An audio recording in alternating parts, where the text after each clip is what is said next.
Good morning class. I am your SST teacher of class 8th. In this video we will read chapter number 1 of history, which is on page number 61. Open page number 61.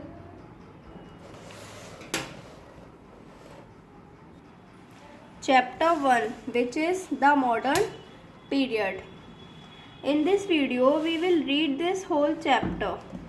So let's start our reading. In the previous classes we have learned that history is the study of changing patterns in time. Two periods cannot be alike in history. The way our ancestors lived was very different from ours, and so to characterize these changes, historians have roughly divided history into three periods, namely ancient, medieval and modern. These abroad divisions mark how the features of society, economy, culture and politics of each period different from the preceding period. The modern period is said to have begun in the 18th century. Some of the defining features of the modern era are industrialization, scientific progress, colonization, urbanization or growth of cities. These changing trends were first visible in Europe, and in course of time they exercised a significant impact on India. Now sources.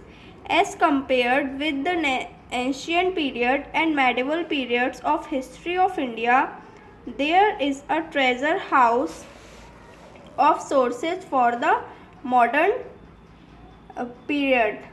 The sources of the modern history are very different in nature. One of the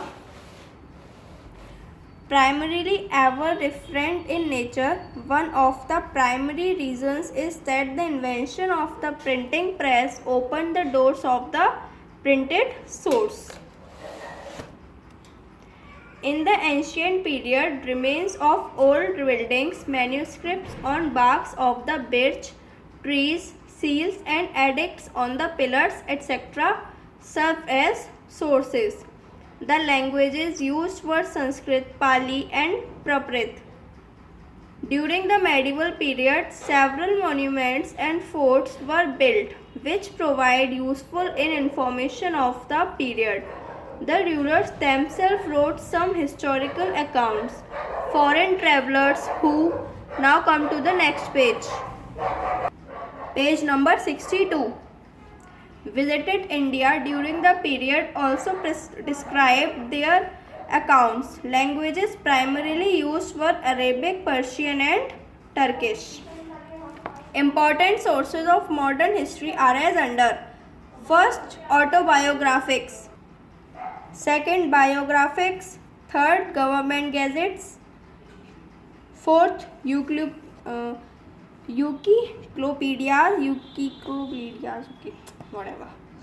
Fifth, yearbooks. Sixth, government notifications. Seventh, censuses. Eighth, speeches. Ninth, photographs. 10th, first-hand information from those who witnessed events. 11th, newspapers, magazines, etc. And 12th, innumerable books of history. Now next topic is the Industrial Revolution. Meaning of the term Industrial Revolution. The term Industrial Revolution implies the process of change from an agrarian, handicraft based economy to one dominated by industry and machine manufactured goods.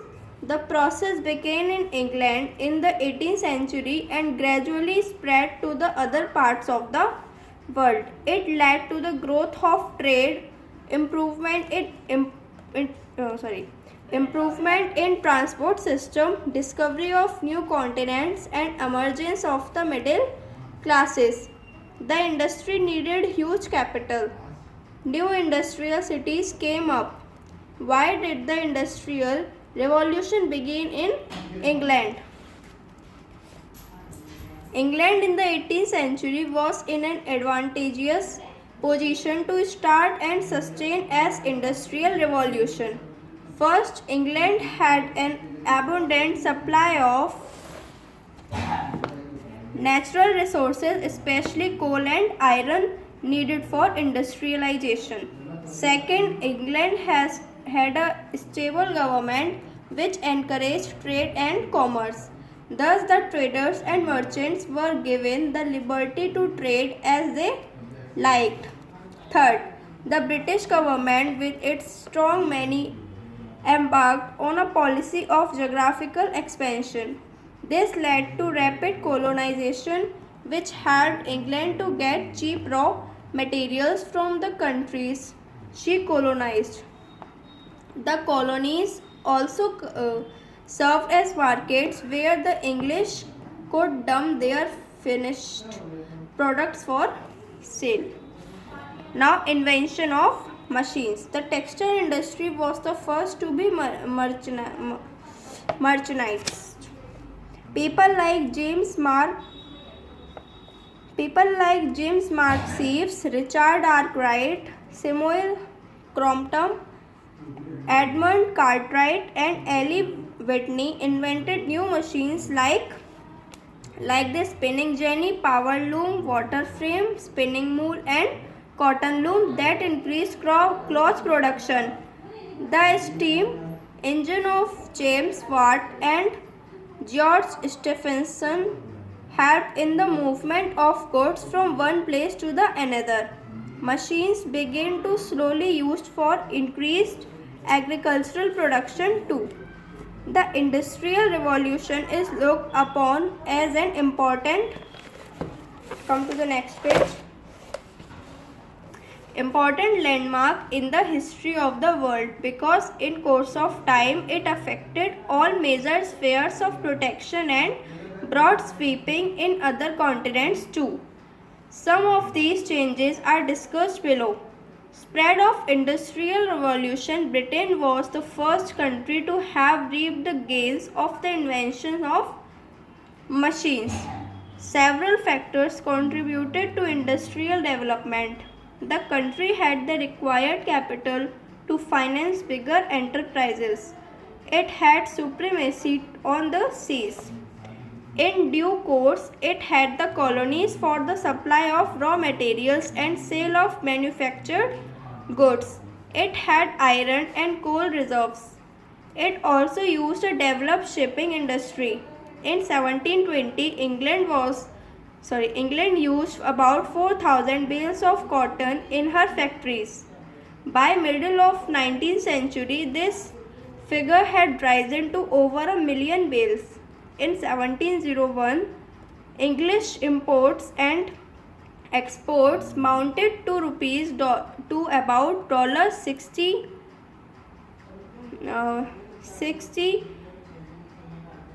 This is what? This is 60 million. A century later, the value was $350 million.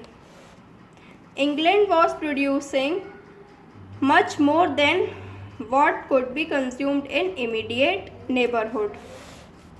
From Britain, Industrial Revolution spread to other European countries.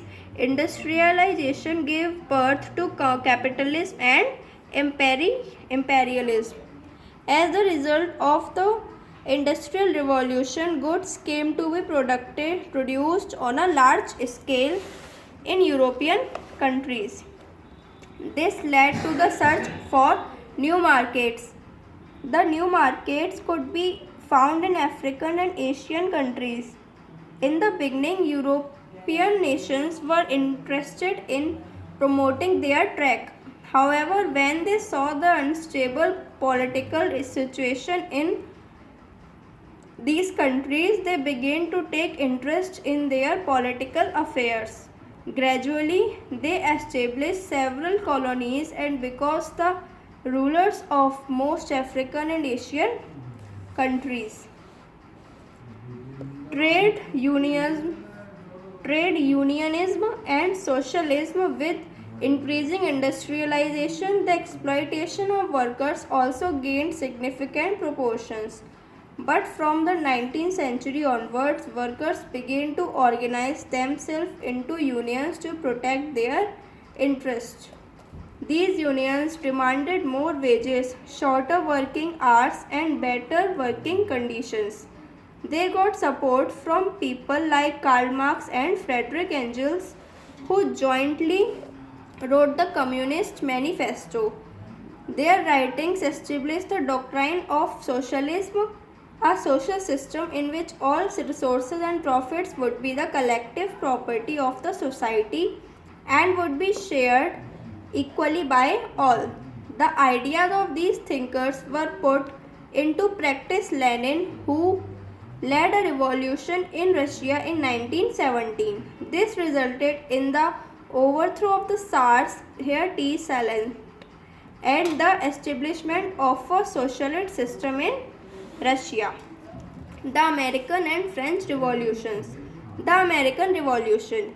The American Revolution of 1776 was the first ever organized movement in the world where people asserted the right to rule themselves. The English government ruled over 13 colonies in North America. The people who had settled in these colonies are originally from England, but they were denied many of the rights which the Englishmen living in. Come to the next page, page number 64.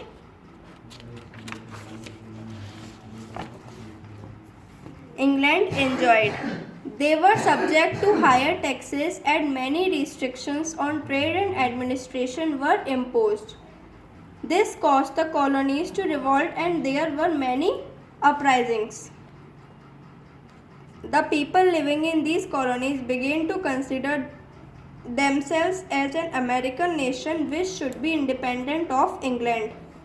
On 4th July, the representatives of all the 13 colonies met at Philadelphia and adopted the Declaration of Independence.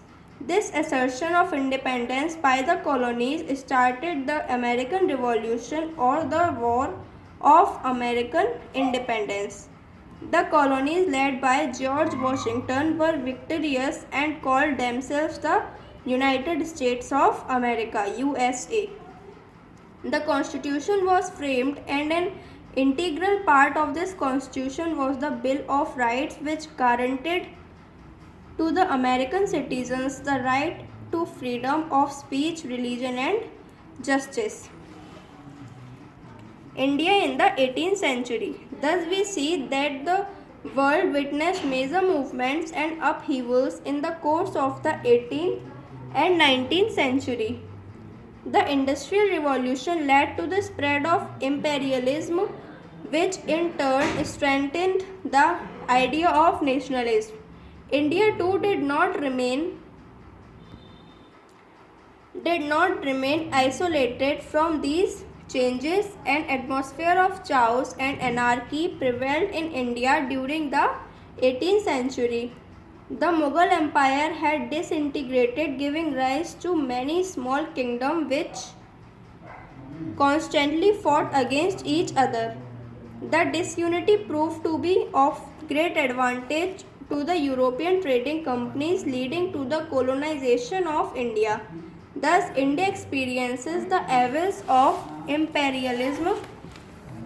For many years, Great Britain made India as its colony and exploited it for its own benefit. Imperialism led to the destruction of local industries as for example, the indigenous textile industry of India was destroyed and India became importer of British cloth.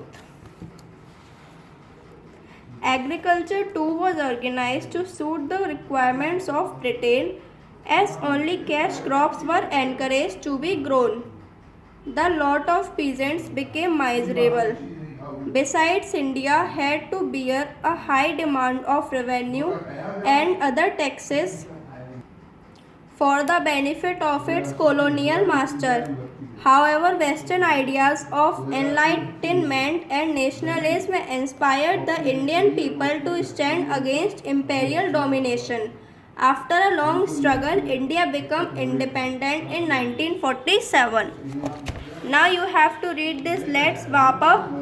And you have to read this chapter by yourself. In the next video, I'll explain this chapter. Till then, thank you class and have a nice day. Goodbye.